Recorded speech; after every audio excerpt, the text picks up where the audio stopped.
मेरे प्यारे देशवासियों, नमस्कार। कोरोना के खिलाफ देश आज फिर एक बहुत बड़ी लड़ाई लड़ रहा है।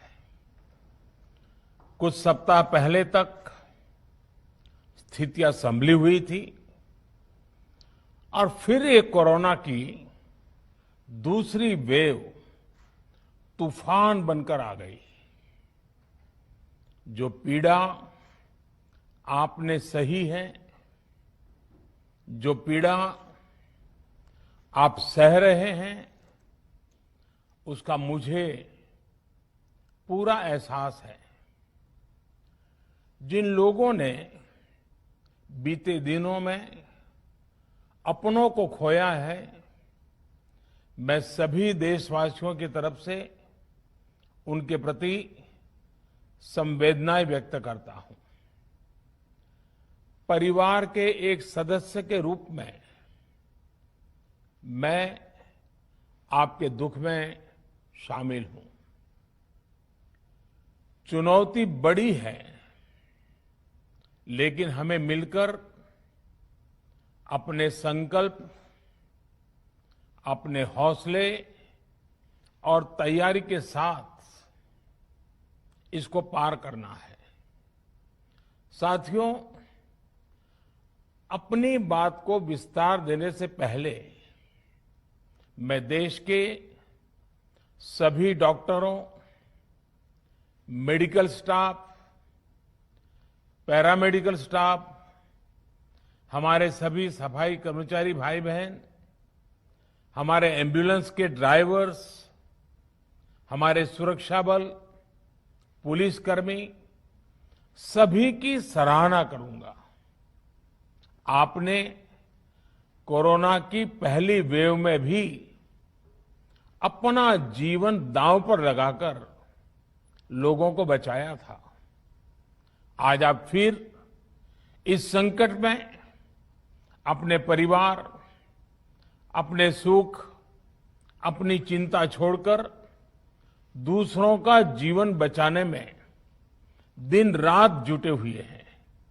साथियों, हमारे शास्त्रों में कहा गया है, त्याज्यम न धैर्यम विदुरेऽपि काले, अर्थात कठिन से कठिन समय में भी हमें धैर्य नहीं खोना चाहिए।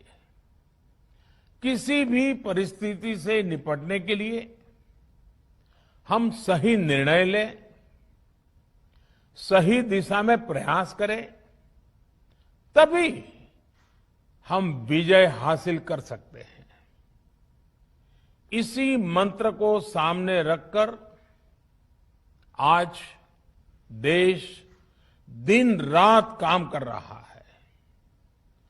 बीते कुछ दिनों में जो फैसले लिए गए हैं, जो कदम उठाए गए हैं, वो स्थिति को तेजी से सुधारेंगे।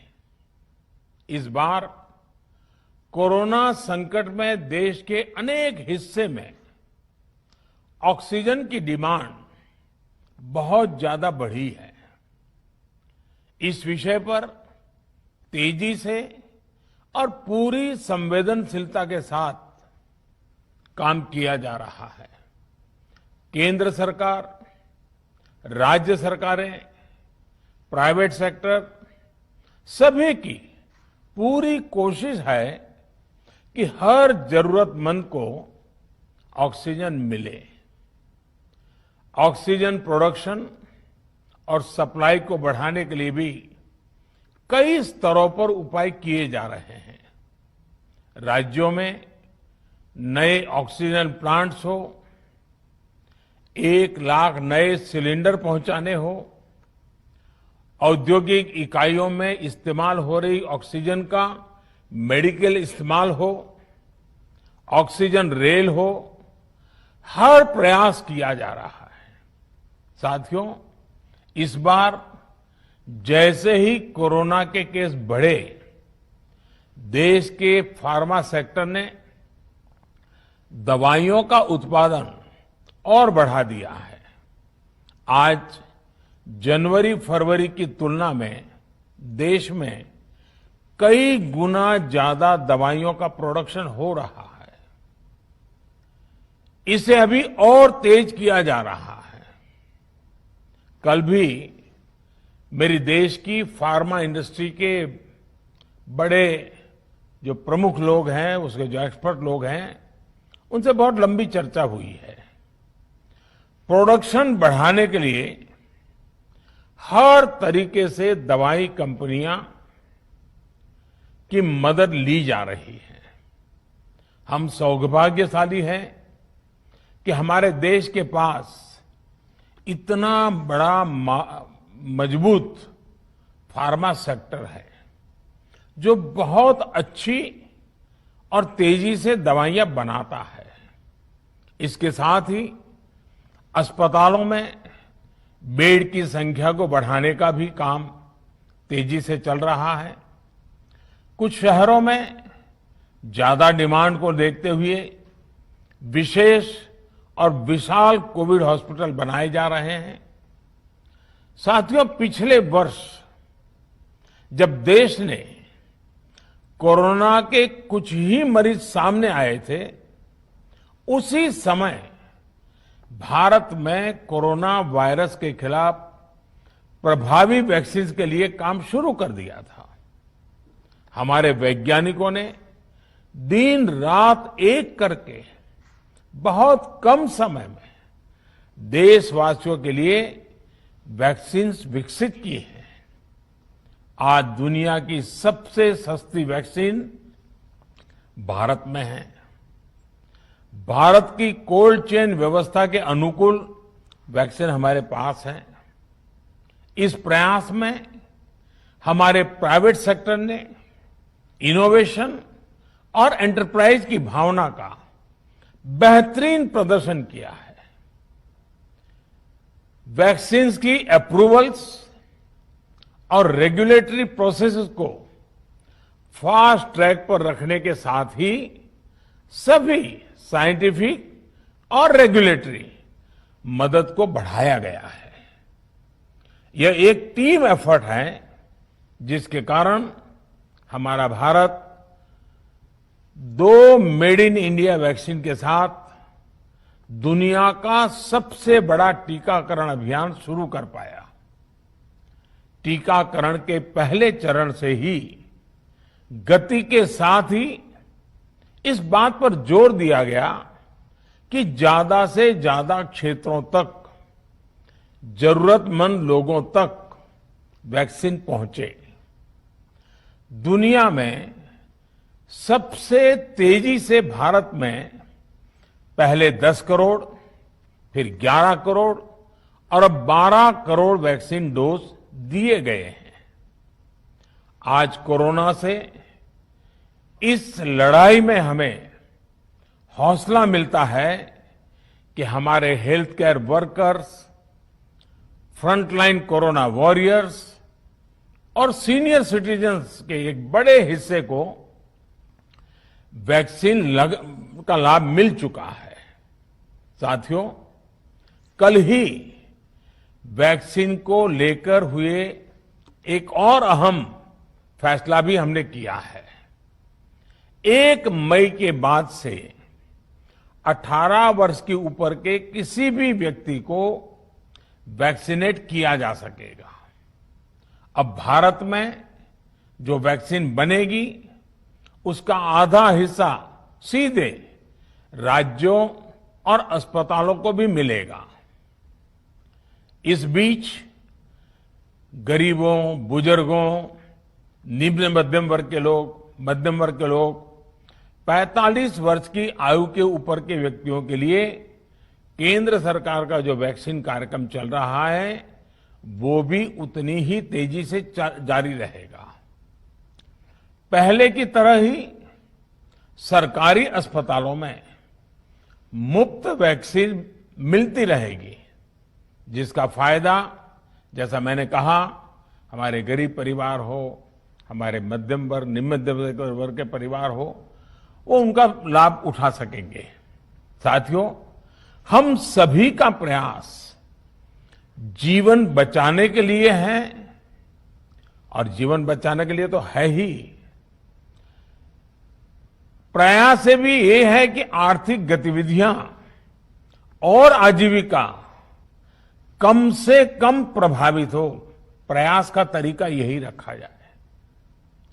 वैक्सीनेशन को 18 वर्ष की आयु के ऊपर के लोगों के लिए ओपन करने से शहरों में जो हमारे वर्कफोर्स है उसे तेजी से वैक्सीन उपलब्ध होगी। राज्यों और केंद्र सरकार के प्रयासों से श्रमिकों को भी तेजी से वैक्सीन मिले लगेगी। मेरा राज्य प्रशासन से आग्रह है कि वो श्रमिकों का भरोसा जगाए रखे। उनसे आग्रह करें कि वो जहां है वहीं रहे। राज्यों द्वारा दिया गया ये भरोसा उनकी बहुत मदद करेगा कि वो जिस शहर में हैं वहीं पर अगले कुछ दिनों में वैक्सीन भी लगेगी और उनका काम भी बंद नहीं होगा। साथियों, पिछली बार जो परिस्थितियां थी वो अभी से काफी भिन्न थी। तब हमारे पास इस वैश्विक महामारी से लड़ने के लिए कोरोना स्पेसिफिक मेडिकल इंफ्रास्ट्रक्चर नहीं था। आप याद करिए देश की क्या स्थिति थी। कोरोना टेस्टिंग के लिए पर्याप्त लैब नहीं, पीपीई का कोई प्रोडक्शन नहीं, हमारे पास इस बीमारी के ट्रीटमेंट के लिए कोई खास जानकारी भी नहीं। लेकिन बहुत ही कम समय में हमने इन चीजों में सुधार किया। आज हमारे डॉक्टरों ने कोरोना के इलाज की बहुत ही अच्छी एक्सपर्टीज हासिल कर ली है। वो ज्यादा से ज्यादा जीवन बचा रहे हैं। आज हमारे पास बड़ी मात्रा में पीपीई किट्स हैं, लैब्स का बड़ा नेटवर्क है और हम लोग टेस्टिंग की सुविधा को निरंतर बढ़ा रहे हैं। साथियों, देश ने कोरोना के खिलाफ अब तक बहुत मजबूती से और बहुत धैर्य से लड़ाई लड़ी है। इसका श्रेय आप सभी को, सभी देशवासियों को ही जाता है। अनुशासन और धैर्य के साथ कोरोना से लड़ते हुए आप देश को यहां तक लाए हैं। मुझे विश्वास है जन भागीदारी की ताकत से हम कोरोना के इस तूफान को भी परास्त कर पाएंगे। आज हम अपने चारों ओर देख रहे हैं कि कैसे कई लोग, कई सामाजिक संस्थाएं जरूरतमंदों तक मदद पहुंचाने में दिन रात जुटे हैं। दवाई पहुंचाना हो, खाने या रहने की व्यवस्था करनी हो, लोग पूरे मनोयोग के साथ काम कर रहे हैं। मैं इन सभी के सेवा भाव को आदरपूर्वक नमन करता हूं और देशवासियों से अपील करता हूं कि अधिक से अधिक मात्रा में इस संकट की घड़ी में देशवासी आगे आएं और जरूरतमंदों तक मदद पहुंचाएं। समाज के पुरुषार्थ और सेवा के संकल्प से ही हम ये लड़ाई जीत पाएंगे। मेरा युवा साथियों से अनुरोध है कि वो अपनी सोसाइटी में, मोहल्ले में, अपार्टमेंट्स में छोटी छोटी कमेटियां बनाकर कोविड अनुशासन पालन करवाने में मदद करें। हम ऐसा करेंगे तो सरकारों को न कभी कंटेनमेंट जोन लगाने की जरूरत पड़ेगी, न कर्फ्यू लगाने की जरूरत पड़ेगी और लॉकडाउन का तो सवाल ही नहीं उठता है, आवश्यकता ही नहीं पड़ेगी। स्वच्छता अभियान के समय देश में जागरूकता फैलाने के लिए मेरे बाल मित्रों ने बहुत मदद की थी। छोटे छोटे बालक 5वीं, 7वीं, 8वीं, 10वीं में पढ़ने वाले, उन्होंने घर के लोगों को समझाया था, मनाया था। उन्होंने बड़ों को भी स्वच्छता का संदेश दिया था। आज मैं फिर अपने बाल मित्रों से एक बात विशेष तौर पर कहना चाहता हूं। मेरे बाल मित्र, घर में ऐसा माहौल बनाइए कि बिना काम, बिना कारण घर के लोग घर से बाहर न निकले। आपकी जीत बहुत बड़ा परिणाम ला सकती है। प्रचार माध्यमों से भी मेरी प्रार्थना है कि ऐसे संकट की घड़ी में वो लोगों को सतर्क और जागरूक करने के लिए जो प्रयास कर रहे हैं उसे और बढ़ाएं। इसके साथ ही इसके लिए भी काम करें कि डर का माहौल कम हो सके, लोग अफवाह और भ्रम में न आए। साथियों, आज की स्थिति में हमें देश को लॉकडाउन से बचाना है। मैं राज्यों से भी अनुरोध करूंगा कि वो लॉकडाउन को अंतिम विकल्प के रूप में ही इस्तेमाल करें।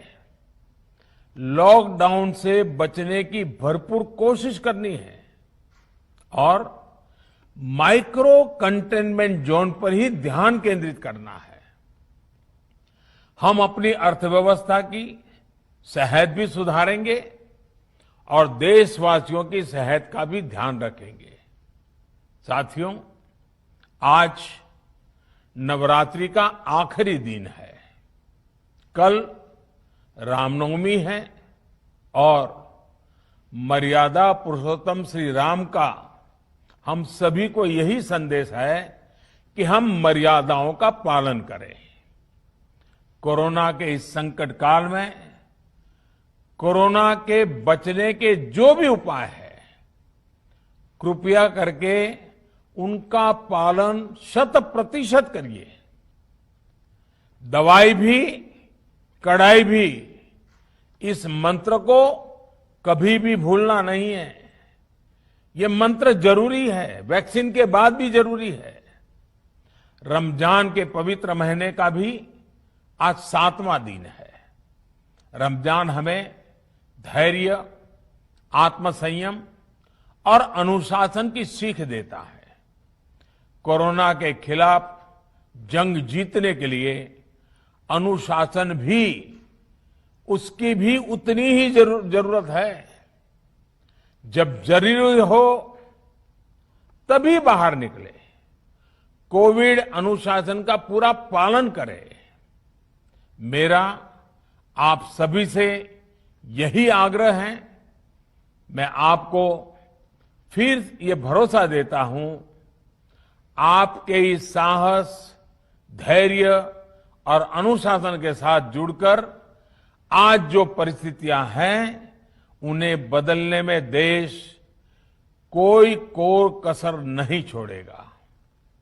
आप सभी स्वस्थ रहें, आपका परिवार स्वस्थ रहे, इसी कामना के साथ मैं अपनी बात समाप्त करता हूं। आपका बहुत बहुत धन्यवाद।